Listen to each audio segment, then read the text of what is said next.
Hello everyone. So today we are going to start with our new topic of chapter 3rd, Current in Electricity of 12th Physics NCERT, and the topic is Kirchhoff's laws. दो Kirchhoff's laws होते हैं, Kirchhoff's first law and Kirchhoff's second law.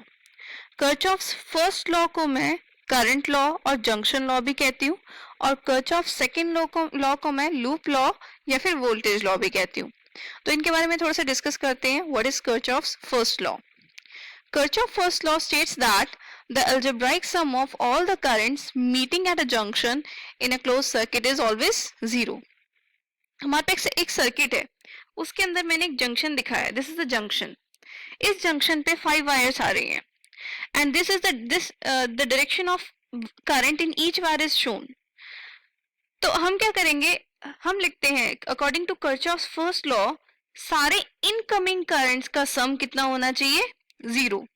तो अगर incoming current junction पे देखें तो इस wire की वजह से इनकमिंग करंट कितना है I1, नेक्स्ट वायर की वजह से करंट कितना है I2, देन प्लस I3. अब यहां पर देखें, यहां पर इनकमिंग करंट कितना होगा, this will not be plus I4, this will be minus I4 और एंड नेक्स्ट वायर की वजह से this will be minus I5 and this should be equal to zero. So this is what Kirchhoff's first law says. So it simply says sum of all incoming currents is equal to zero. It can be stated in a different way as well. कि the net current entering a junction is always equal to the net current leaving a junction. कैसे?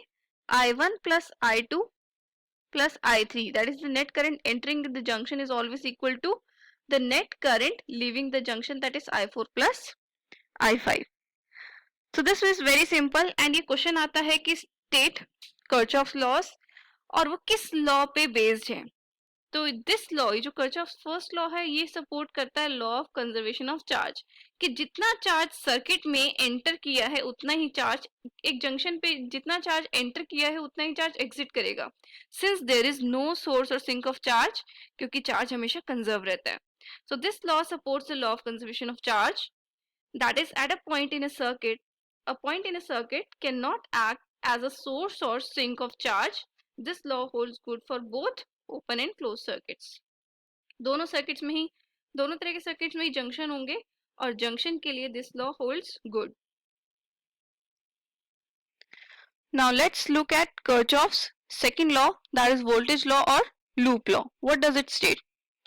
It states that in any closed path of an electrical circuit or a closed loop, the algebraic sum of all the potential differences is zero. That is summation of delta V is zero. Delta V is the potential difference. इसका मतलब क्या है, मेरे पास एक circuit में कुछ components हैं, कुछ इस तरीके से, there different batteries, there are resistors. अगर हम एक जगह से स्टार्ट करते हैं तो सारे के सारे कंपोनेंट्स के अक्रॉस अगर मैं जो पोटेंशियल ड्रॉप्स हैं उनको ऐड कर देती हूँ, the net sum of potential drops should always come out to be zero. अगर मैं इस सर्किट में पॉइंट्स डिफाइन कर देती हूँ A B C D, तो इस लॉ के according potential across A B, potential difference across A B plus potential difference across B C plus potential difference across C D plus potential difference across D A should be equal to zero. Now ये law, this law holds only for close circuits. यहाँ पर हम खाली close circuits की बात करते हैं, open circuits की बात नहीं करते हैं.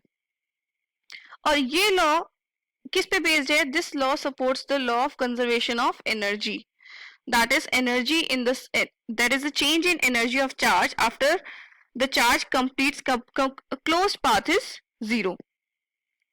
तो इसके अंदर अगर हमसे पूछा जाए क्वेश्चन में कि ये Kirchhoff's सेकंड लॉ कौन से लॉ पे बेस्ड है, it is based on the law of conservation of charge, कि जो नेट चेंज इन एनर्जी है, जब वो चार्ज पूरा का पूरा सर्किट ट्रेवल कर चुका होगा, that should be zero. The net change in energy should be zero. अब इसके लिए आगे हम जब सर्किट सॉल्व करेंगे हमें कुछ चीजें ध्यान में रखनी पड़ेंगी अगर हम इन दोनों लॉस को लगाना चाहते हैं. तो देखते हैं वो क्या चीज है. हमारे पास एक कॉम्प्लिकेटेड सा सर्किट है जिसमें हमें करंट की वैल्यूज निकालनी है. This is a simple one. But there are many other complicated circuit. तो उसमें हम पैरामीटर्स निकालने के लिए किरचॉफ्स लॉज लगाते हैं। तो किरचॉफ्स लॉ लगाने के लिए हमें कुछ बेसिक चीज़ों का ध्यान रखना पड़ेगा। सबसे पहले we need to take the direction of the loop. हम एक डायरेक्शन चूज करेंगे लूप की, इधर इट इज क्लॉकवाइज और इट इज एंटी क्लॉकवाइज। तो यहाँ पर कन्वेंशनली मैं हमेशा क्लॉकवाइज लेती हूँ। वैसे एंटी क्लॉकवाइज भी ले सकते हैं, बट कन्वेंशनली हम हमेशा क्लॉकवाइज ही लेते हैं। नाउ हमारे पास जब हम क्लॉकवाइज डायरेक्शन ली है, लेट अस सपोज मैंने ए पॉइंट से स्टार्ट किया, I have to come back to a पूरा सर्किट रिवर्स करके। तो अब देखो मैं ए से बी पॉइंट तक जा रही हूँ। तो उस केस में मैंने क्या एनकाउंटर की, बैटरी।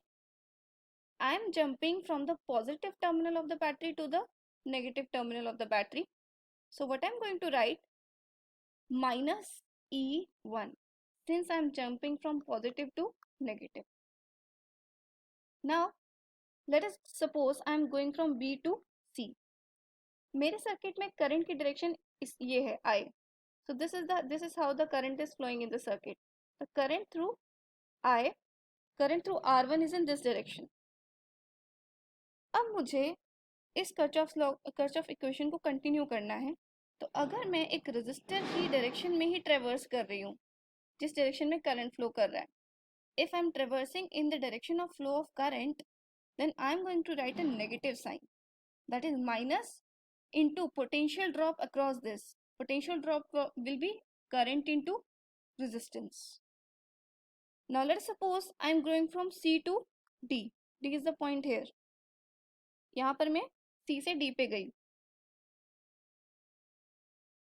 तो यहाँ अगर मैं C से D पर जाती हूँ, तो मैं बैटरी को कैसे एनकाउंटर कर रही हूँ? First I am encountering the negative terminal and then I am encountering the positive terminal. तो मैं नेगेटिव से पॉजिटिव पे जंप कर रही हूँ। It means I am gaining the potential, so I am going to write plus E2. Now when I am moving from D to A, what I am encountering a resistance. इस resistance में से कितना current flow कर रहा है? Same I current flow कर रहा है। So the potential drop across this will be IR2. Here it was IR1. The potential drop across this will be IR2. So minus IR2. Minus sign क्यों? क्योंकि मैं current की ही direction में ट्रेवर्स कर रही हूँ। सो 4 केसेस हैं हमारे पास।